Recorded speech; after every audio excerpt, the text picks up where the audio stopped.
Si tu comprends Val, mais que tu bloques encore sur Deshalb, Darum ou bien Deswegen, sache que cette vidéo est pour toi. Après ça, tu ne feras plus cette erreur. Donc reste jusqu'à la fin de cette vidéo et prends une seconde pour liker, t'abonner et surtout enregistrer cette vidéo dans tes favoris pour ne pas la perdre. À quoi servent Deshalb, Darum ou bien Deswegen? Ces trois mots veulent dire en français exactement la même chose, c'est-à-dire donc, c'est pourquoi ou pour cette raison. Ce sont les adverbes de conséquence dont ils expriment une conséquence. Il vient juste dire le résultat logique de quelque chose qui a été dit en avant.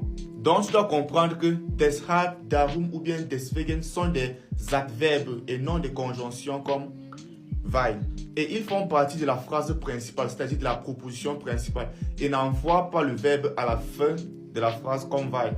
Avec weil, le verbe part à la fin de la phrase. Mais avec deshalb, darum ou bien deswegen, le verbe reste à sa position, c'est-à-dire la position du.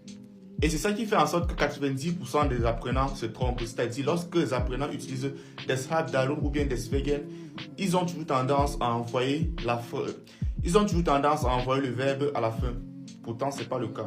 Deshalb, darum ou bien deswegen n'envoient pas le verbe à la fin. Parce qu'ils sont des adverbes de conséquence, ils ne sont pas des conjonctions. Donc la règle d'or à graver dans ta tête, c'est tout simplement que quand deshalb, darum ou bien deswegen commence une phrase, le verbe reste toujours en position de et le sujet passe après le verbe. Voici donc la structure.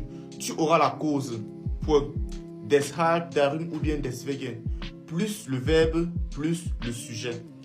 Donc tu vois que le verbe reste en position de et le sujet vient après le verbe. Un exemple lent et clair. Es regnet. Deshalb bleibe ich zu Hause. Il pleut. Donc, je reste à la maison. Es regnet, c'est la cause. Deshalb, position 1. Bleibe, position 2, verbe. Ich, position 3. Subject, zu Hause, complément. Donc, es regnet. Deshalb bleibe ich zu Hause. Tu peux utiliser deshalb, darum ou bien deswegen. Ça veut dire la même chose. L'exemple 2. Ich bin müde. Darum gehe ich schlafen. Je suis fatigué, c'est pourquoi je vais dormir. Donc tu vois, avec darum, c'est toujours la même chose qu'avec deshalb. Ou encore l'exemple 3.